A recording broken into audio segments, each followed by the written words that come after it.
ಒಂದು ಗಂಡಿನ ಬೆಳವಣಿಗೆಯಲ್ಲಿ 4 ಥರದಲ್ಲಿ ಹೆಣ್ಣು ಬಂದು ಹೋಗ್ತಾಳೆ. ಅವಳಿಗೆ ಸನ್ಯಾಸವೂ ಇಲ್ಲ. ಯಾಕೆ? ಅವಳು ಹುಟ್ಟೇ ಪವಿತ್ರ. ಗಂಡ ಆದರೆ ಅವನು ಪವಿತ್ರ ಆಗಬೇಕಾದ್ರೆ ಉಪನಯನ ಮಾಡಿಕೊಳ್ಬೇಕು.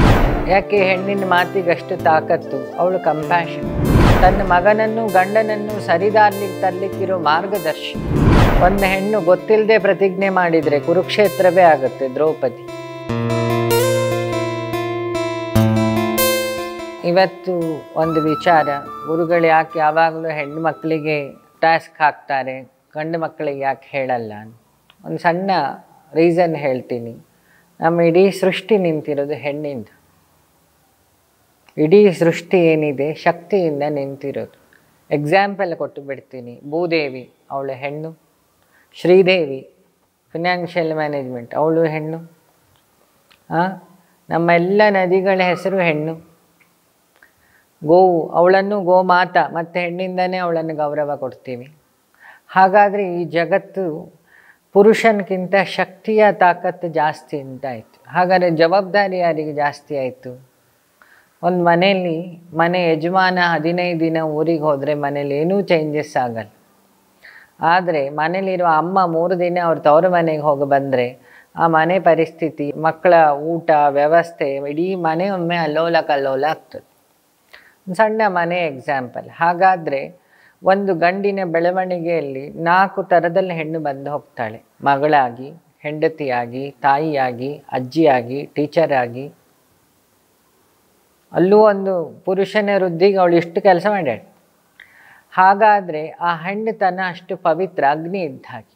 ಯಜ್ಞದಲ್ಲಿ ಅಗ್ನಿ ಮಂತ್ರದಲ್ಲಿ ನೋಡಿ, ಅಗ್ನಯೇ ಸ್ವಾಹ ಅಂತೀವಿ. ಅಗ್ನಿಗಲ್ಲ ಬೆಲೆ, ಕೊನೆ ಹೇಳ್ತೀವಲ್ಲ ಸ್ವಾಹಾಕಾರ, ಅದು ಅಗ್ನಿಯ ಹೆಂಡತಿ ಹೆಸರು. ಅಲ್ಲಿ ಶಕ್ತಿಗೆ ಪ್ರಾಧಾನ್ಯತೆ ಉಂಟು ಅಲ್ವಾ? ಹಾಗಾಗಿ ಆ ಹೆಣ್ಣು ಅಷ್ಟು ಪವಿತ್ರ ಅಂಥೇಳಿ ಜಗತ್ತಲ್ಲಿರೋ ಎಲ್ಲ ಪವಿತ್ರ ವಸ್ತು ಅವಳು ಮುಡ್ಕೊಳ್ಳೋದು. ಹೂವು, ಸಿಂಧೂರ, ಬಳೆ, ಚಿನ್ನ, ತಾಳಿ, ಕಾಲಿಗೆ ಕಾಲುಂಗುರ ಅಲ್ವಾ? ಪುರುಷನಿಗೆ ಚಿನ್ನ ವೇದಗಳು ಅಷ್ಟು ಎಂಟರ್ಟೈನ್ ಮಾಡಿಲ್ಲ. ಆದರೆ ಹೆಣ್ಣಿಗೆ ಚಿನ್ನವನ್ನು ಯಾಕೆ ಈ ಎಲ್ಲ ಪವಿತ್ರ ವಸ್ತುಗಳು ಹಾಕಿದರೂ ಒಂದು ಹೆಣ್ಣಿನ ತೂಕಕ್ಕೆ ಅದು ಸಮ ಅಲ್ಲ ಅಂತ ಅದರ ಅರ್ಥ. ಹಾಗಾದರೆ ಆ ಹೆಣ್ಣಾಗಿ ಹುಟ್ಟಿದವಳು, ಅವಳಿಗೆ ಸನ್ಯಾಸವೂ ಇಲ್ಲ. ಯಾಕೆ? ಅವಳು ಹುಟ್ಟೇ ಪವಿತ್ರ. ಗಂಡ ಆದರೆ ಅವನು ಪವಿತ್ರ ಆಗಬೇಕಾದ್ರೆ ಉಪನಯನ ಮಾಡಿಕೊಳ್ಬೇಕು, ಸಂಸಾರದ ಯಜ್ಞ ನಿಯಮಗಳನ್ನು ಮಾಡಬೇಕು, ಮತ್ತು ಅವನು ಸನ್ಯಾಸ ತಗೊಂಡು ಪೂರ್ಣ ಆಗಬೇಕು. ಹೆಣ್ಣಿಗೆ ಅದು ಯಾವ ಸಮಸ್ಯೆ ಇಲ್ಲ. ಅವಳು ಹುಟ್ಟುತ್ತವೇ ಪೂರ್ಣ. ಅದಕ್ಕೆ ದುರ್ಗಾ ಸಪ್ತಶತಿಯಲ್ಲಿ ಏನು ಹೇಳ್ತೀವಿ? ಜಾತವೇದಸೆ ಸುನವಾಮ ಸೋಮ ತಮಾಗ್ನಿವರ್ಣ ತಮಸಾ ಜ್ವಲಂತಿಮ್ಮ.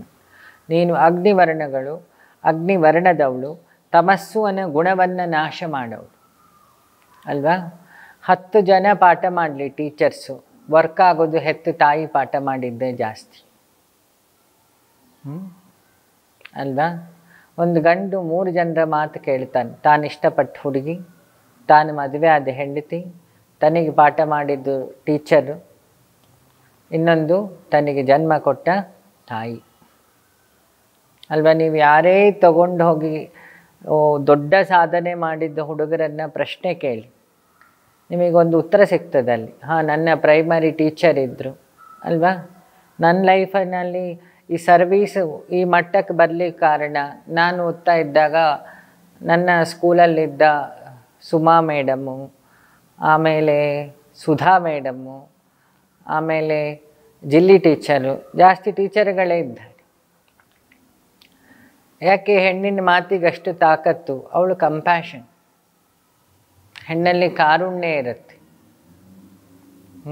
ನೋಡಿ, ಅವಳು ಹೆಂಡತಿ ಆದಾಗಲೂ ತನಗಿಂತ ಗಂಡನ ಕನ್ಸನ್ನು ಜಾಸ್ತಿ ಮಾಡ್ತಿರ್ತಾಳೆ. ಮೊನ್ನೆ ನ್ಯೂ ಇಯರಲ್ಲಿ ಈ ಹೆಣ್ಮಕ್ಳು ಪಾರ್ಟಿ ಮಾಡಿದಾಗ ಒಂದು ಪ್ರಶ್ನೆ ಬಂತು, ಗುರುಗಳ ಪ್ರಶ್ನೆ ಹಾಕ್ತಾರೆ. ಪಾರ್ಟಿ ಮಾಡಿ ತಪ್ಪು ಅಂತಲ್ಲ, ಆ ಹೆಣ್ಣಿನ ಜವಾಬ್ದಾರಿ ಅವಳು ಅರ್ಥಾಗ ಅವಳು ತನ್ನ ಮಗನನ್ನು ಗಂಡನನ್ನು ಸರಿದಾರ್ಲಿಕ್ಕೆ ತರಲಿಕ್ಕಿರೋ ಮಾರ್ಗದರ್ಶಿ. ಅವಳೇ ಮಾರ್ಗ ಮಧ್ಯದಲ್ಲಿ ಕೂತು ಎಣ್ಣೆ ಹೊಡೆದ್ರೆ ಏನು ಆಗ್ಬೋದು ಪರಿಸ್ಥಿತಿ? ಮನೆಯೂ ಹಾಳಾಯಿತು, ಗಂಡ ಹಾಳಾದರೆ ಮನೆ ಹಾಳಾಗ್ತದೆ, ಹೆಣ್ಣು ಹಾಳಾದರೆ ಕುಲ ಹಾಳಾಗ್ತದೆ. ಯಾಕೆ? ಅವಳು ಕುಲದ ದೇವತೆ. ಅವಳು ಒಂದು ಮನೆಯ ಜೆನೆಟಿಕ್ಕನ್ನು ಉಳಿಸೋದು ಆ ಮನೆ ತಾಯಿ. ಒಂದು ಹೆಣ್ಣು ಹಾದಿ ತಪ್ಪಿದ್ಲೋ ಆ ಇಡೀ ವಂಶವೂ ಹಾದಿ ತಪ್ಪತ್ತು. ಸಾಕ್ಷಿ ಗಾಂಧಾರಿ ಒಂದು ಹೆಣ್ಣು ಜವಾಬ್ದಾರಿಯಿಂದಿಟ್ಟರೆ ಅಲ್ಲಿ ಧರ್ಮ ಉಳಿಯುತ್ತೆ. ಸಾಕ್ಷಿ ಕುಂತಿ ಅಲ್ವಾ? ಒಂದು ಹೆಣ್ಣು ಗೊತ್ತಿಲ್ಲದೆ ಪ್ರತಿಜ್ಞೆ ಮಾಡಿದರೆ ಕುರುಕ್ಷೇತ್ರವೇ ಆಗುತ್ತೆ. ದ್ರೌಪದಿ, ಕೃಷ್ಣ ಹೋಗಿ ಸಂಧಾನ ಮಾಡ್ತಾನೆ, ಅವಳು ತಲೆ ಕೆಡಿಸ್ಕೊಳ್ಳೋದಿಲ್ಲ, ಅವನ ತೊಡೆ ರಕ್ತದಿಂದ ತಲೆ ಕಟ್ತೀನಿ ಅಂತಾಳೆ. ಅದರ ಫಲ ಎಷ್ಟು ಜನರ ರಕ್ತ ತಲೆ ತೊಳಿಬೇಕಾಯ್ತದಕ್ಕೋಸ್ಕರ. ಹೆಣ್ಣು ಕ್ರೋಧಕ್ಕೆ ವಶ ಆದಾಗ ಆಗೋ ಅನಾಹುತ. ಇನ್ನೊಂದು, ಇಡೀ ಲಂಕಾ ಹಾಳಾಗಲಿಕ್ಕೆ ಕಾರಣ ಒಬ್ಬಳಿದ್ದಾಳೆ, ಶೂರ್ಪನಖಿ. ಅವಳ ಕಾಮದ ದಾಹ, ರಾಮನ ಮೇಲಿದ್ದ ದಾಹ, ಲಕ್ಷ್ಮಣನ ಮೇಲಿದ್ದ ದಾಹ, ಆ ಒಂದು ದಾಹ ಅವಳಿಗೆ ಸಿಗಲಿಲ್ಲ ಅಂದಾಗ ಅವಳು ಏನೆಲ್ಲ ಸರ್ಕಸ್ ಮಾಡ್ತಾಳೆ. ಅಣ್ಣನಿಗೆ ಹೋಗಿ ಹಾದಿ ತಪ್ಪಿಸ್ತಾಳೆ. ಇಡೀ ರಾಮಾಯಣಕ್ಕೆ ದಾರಿ ಆಗ್ತದೆ.